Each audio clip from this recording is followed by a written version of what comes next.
मेरे police siren जैसी phone की घंटी से मेरी आँख खुली तो रात के कोई 2:30 बजे थे। मैंने गुस्से भरी नज़रों से अपने फ़ोन की ओर देखा और इस वक्त मन ही मन उस कॉल करने वाले को हज़ारों गालियाँ देते हुए मैंने फ़ोन को कान पर लगाया।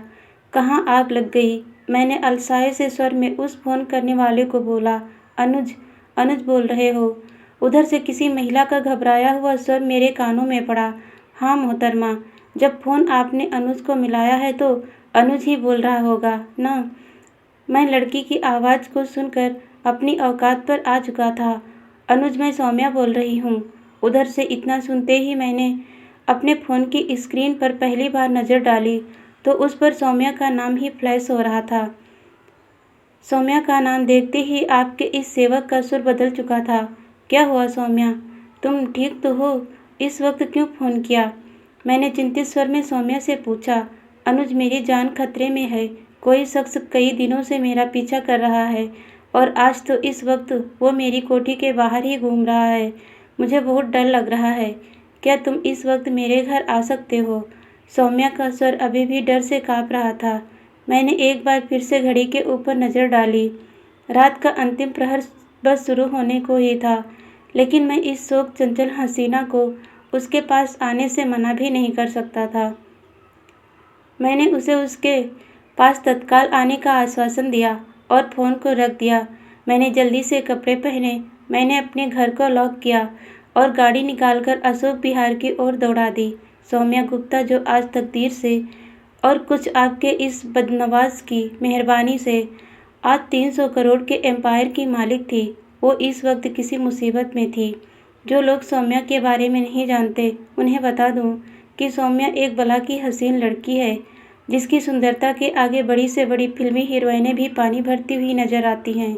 बदकिस्मती से हुस्न के इस जलाल को एक बेहद ही कामुक बीमारी थी, जिसे डॉक्टरी भाषा में निम्फोमेनिया कहा जाता है, और इसी बीमारी की वजह से उसके पति राजीव गुप्ता ने उसकी जान लेने की कोशिश की थी, लेकिन वो मेरी वजह से पकड़ा गया था और इस वक्त दिल्ली की तिहाड़ जेल में अपनी बची कुची ज़िंदगी के दिन काट रहा था। उसी सौम्या की जान आज फिर से खतरे में थी। उस हसीन ने एक बार फिर से मुझे पुकारा था और मैं उसकी एक पुकार पर इस वक्त दिल्ली की सड़कों पर अपनी गाड़ी दौड़ाता हुआ उसके घर की ओर दौड़ा चला जा रहा था। आखिर जाता क्यों नहीं? एक बीमारी तो मुझे भी थी कि आपका ये बदनवाज किसी भी हसीन भला को मुसीबत में नहीं देख सकता था। जब मैं गुप्ता निवास पहुंचा तो समय लगभग 3:30 हो चुका था। मैंने गुप्ता निवास के पास पहुंचकर अपनी गाड़ी को थोड़ा धीमा किया और दोनों ओर निगाह डालते हुए मैं गाड़ी को लेकर गुप्ता निवास से आगे चला गया। मैं देखना चाहता था कि सच में कोई शख्स वहाँ इस वक्त भी मंडरा रहा था या ये सौम्या का कोई वहम था, लेकिन मुझे वहाँ उस कोठी के आसपास कहीं नज़र नहीं आया। मैंने कुछ दूर आगे जाकर सौम्या को फ़ोन मिलाया। काफ़ी देर तक फ़ोन पर बेल जाती रही, लेकिन सौम्या ने फ़ोन नहीं उठाया। फ़ोन की घंटी अपनी मौत स्वयं ही मर गई। मैंने एक बार फिर से फ़ोन मिलाया, लेकिन नतीजा ढाक के वही तान पात। अब मेरी छठी इंद्री मुझे किसी खतरे का एहसास कराने लगी। मैंने मन ही मन सौम्या के सही सलामत होने की कामना की और गाड़ी को मोड़कर फिर से मैंने गुप्ता निवास की ओर मोड़ दिया। मैंने गाड़ी की सौम्या के निवास स्थान से पहले ही रोक दी और गाड़ी को एक साइड में लगाकर मैं गाड़ी से बाहर आ गया। वैसे भी रात्रि के इस प्रहर में सभी लोग मुर्दों से शर्त लगाकर सोते हैं और दिल्ली जैसे शहर में यही वक्त होता है जब यहाँ की सड़कों के सीने को कोई दल नहीं रहा होता। सड़क शांत और सुनसान थी और वक्त अगर सर्दियों की गुलाबी रात का हो तो ये सोने पर सुहागा होती है। खैर, मैं गुप्ता निवास के पिछवाड़े में उसी स्थान पर पहुंचा जहां से मैं पहले भी उस कोठी में छलांग लगा चुका था। मेरी ये देखकर पाछे खिल गई कि वो कार आज भी उसी हालत में इतने दिनों के बाद भी वहां खड़ी थी। मैं तत्काल उस गाड़ी की छत पर बिना कोई शोर मचाए चढ़ गया। मैं अपनी पुरानी कलाकारी को दिखाते हुए दीवार पर चढ़ा। वो चारदीवारी लगभग 10 फीट ऊंची थी। मेरे पैर लटकाने के बाद अब वो ऊंचाई घटकर सिर्फ 4 फीट रह गई थी और 4 फीट की ऊंचाई से कूदना अपने लिए उतना ही आसान था जितना अपने बच्चन साहब का कुतुब मीनार से कूदना। खैर, मैंने दीवार को अपने हाथों की पकड़ से आज़ाद किया और मेरे कदम हल्की सी धप की आवाज़ से ज़मीन से टकरा गए। मैं अब पीछे की ओर मुड़ा। राधा की कोठरी की सभी लाइट बंद थी। मैं दबे पांव उसी पीछे वाले रास्ते से आगे बढ़कर उसी गैलरी की तरफ बढ़ा, जिस गैलरी को राधा अपने आने जाने के लिए इस्तेमाल करती थी। आप भी सोच रहे होंगे कि मैं कितना अहमक इंसान हूँ। जब खुद इस कोठी की मालकिन ने मुझे फ़ोन करके बुलाया था, तो मुझे इस तरह चोरों की तरह कोठी में घुसने की क्या ज़रूरत थी। आप 100% सही कह रहे हो, लेकिन इस वक्त मेरा अंदेशा था कि जिस शख्स से परेशान होकर सौम्या ने मुझे फ़ोन किया था, कहीं इस वक्त समय वो कोठी में तो नहीं घुसा हुआ है। मैंने अब अपनी मास्टर चाबी से उस पीछे वाली गैलरी के दरवाजे का ताला खोला। मास्टर चाबी का फ़ायदा ये होता है कि किसी भी ताले को खोलने के लिए खुल या सिम-सिम नहीं बोलना पड़ता। मैं दरवाजे को खोलकर उस गैलरी में आगे बढ़ा। ये तीसरा मौका था जब मैं इस गैलरी में इस तरह आगे बढ़ रहा था। मैं अभी भी सौम्या की सलामती की दुआ मन ही मन कर रहा था। मैंने सीढ़ियों से पहली मंजिल पर कदम रखा। पता नहीं इतना पैसा होने के बाद भी ये लोग पूरे घर में इतना अंधेरा करके क्यों रखते हैं, जबकि इस वक्त जहाँ तक मेरी जानकारी है, सौम्या और मेघना के अलावा इस कोठी में नौकर चाकरों को छोड़कर कोई नहीं रहता था। मैं सौम्या के कमरे की ओर बढ़ा। मैंने कमरे को हल्का सा धक्का दिया। दरवाज़ा अंगद के पैर की तरह अपनी जगह पर अडिग था। मैंने अपने दोनों तरफ निगाह डाली। उस धुप अंधेरे में मुझे कुछ भी नजर नहीं आ रहा था। मैंने अब अपने ब्रह्मास्त्र का प्रयोग करने का सोचा। मैंने अपनी जेब से फिर से मास्टर चाबी निकाली और उस दरवाजे को खोलने पर मजबूर कर दिया, जो अभी तक अपनी मजबूती पर इतना इतरा रहा था। कमरे में भी अंधेरा था। हाथ को हाथ नहीं सुझाई दे रहा था। मैं दबे कदमों से अंदर बढ़ा। मैं आंखें फाड़ फाड़ कर अंधेरे का चीरहरण करने की कोशिश कर रहा था, लेकिन अभी तक दुशासन की तरह कामयाब नहीं हो पाया था। मैंने सौम्या के बेड पर नज़र डाली। बेड पर वो नाज़नीन हसीना मुझे कहीं नज़र नहीं आई। सौम्या अपने कमरे में भी नहीं थी, तो फिर कहाँ थी?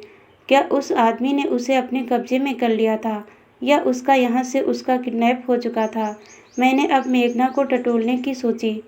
मेघना सौम्या की बचपन की साथी, उसकी हम प्याला, हम निवाला, वो इस संकट की घड़ी में कहाँ थी?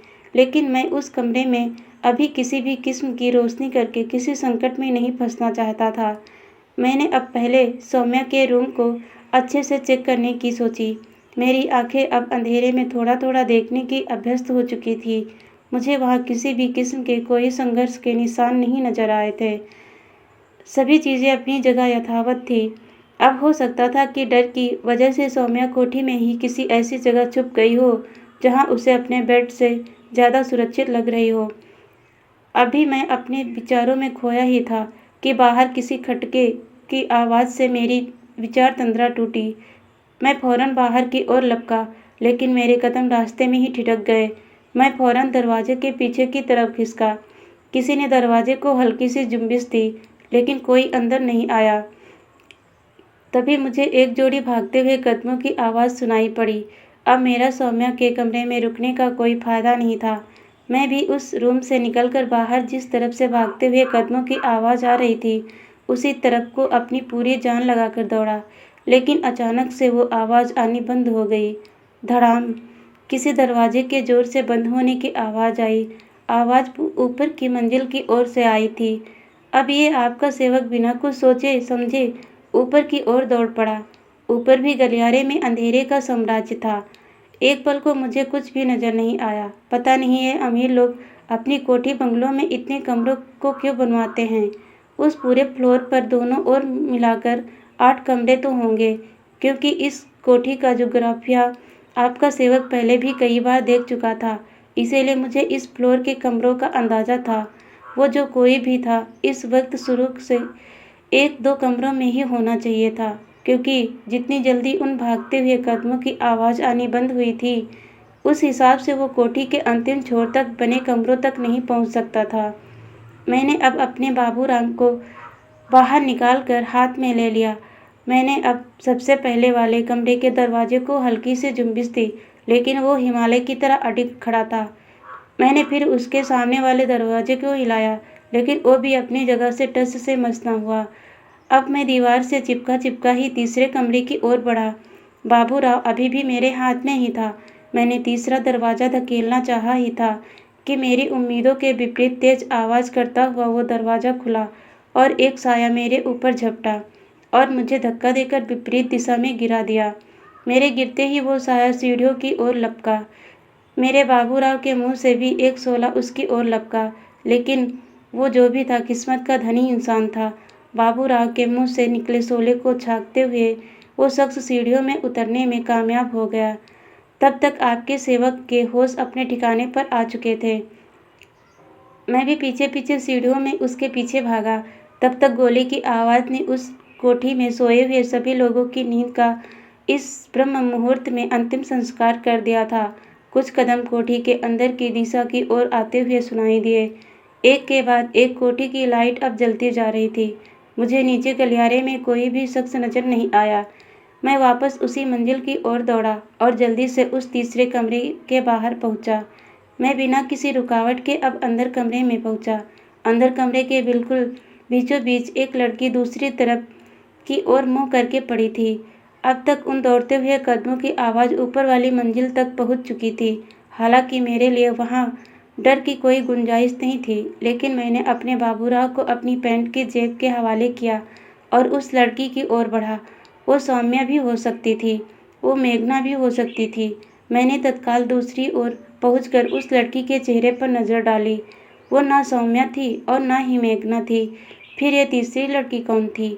तब तक वो दौड़ते हुए कदम उसी कमरे के दरवाजे के बाहर आकर रुके थे। 4 गार्ड मेरी और अपनी दोनाली को ताने खड़े हुए थे।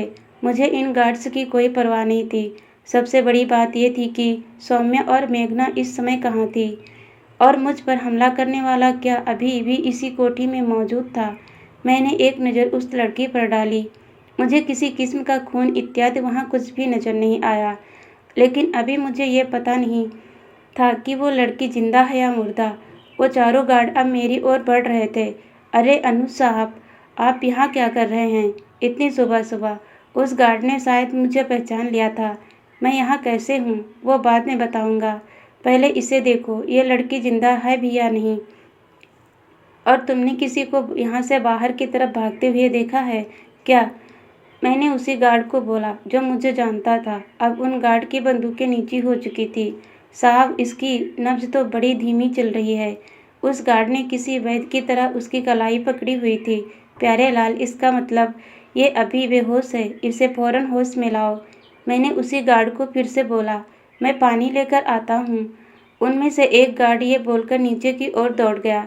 कुछ ही पलों में वो गार्ड पानी का जग लेकर वहाँ आ चुका था। उसने पानी की छींटे उसके चेहरे पर मारे। कुछ ही पलों में उस लड़की के जिस्म में कुछ हरकत हुई। वो गार्ड जो अभी तक उसकी कलाई पकड़े हुए था, उसकी आंखों की चमक भी अचानक से बढ़ गई। दूसरे गार्ड ने अब और ज़्यादा पानी की बरसात उस लड़की के चेहरे पर कर दी।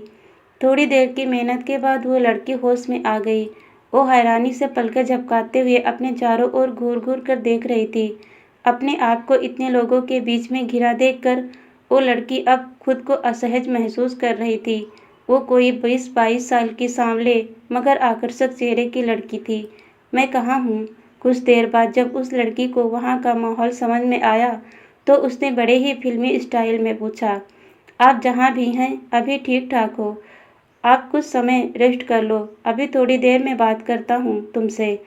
मैंने उस लड़की को देखकर बोला। ये बोलकर मैंने सिर्फ एक गार्ड को वहाँ रुकने का इशारा किया और बाकी गार्ड को अपनी ड्यूटी वाली जगह पर जाने के लिए बोल दिया। अब मैंने कमरे से बाहर निकलकर मेघना के नंबर को डायल किया। मेघना के फ़ोन पर बेल जा रही थी। कुछ ही देर में मेघना ने फ़ोन उठा लिया और मेरी जान के 14.25 हिस्से आज इस नाचीज को सुबह सुबह कैसे याद कर लिया? रात को मेरा सपना देख लिया क्या? मेघना ने मेरा डायलॉग मुझ पर ही मार दिया।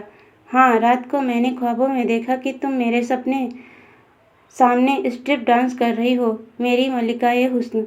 मैं उस माहौल में भी अपनी कमीनगी से बाज नहीं आया। तुम्हारा कसूर नहीं है, बिल्ली को ख्वाब में भी थिथड़े ही दिखाई देते हैं। काम बताओ, क्या हुआ जो इतनी सुबह सुबह फ़ोन किया? मेघना ने अचानक से अपनी टोन बदल दी। तुम और सौम्या इस वक्त कहाँ हो? मैंने मेघना से पूछा। मैं तो अपने घर पर आई हुई हूँ 2 दिन से, और सौम्या तो घर पर ही होगी। मेघना को किसी भी बात की कोई जानकारी ही नहीं थी। मैं इस वक्त सौम्या के घर पर ही हूँ, लेकिन वो इस वक्त घर पर नहीं है, मैंने मेघना को बोला।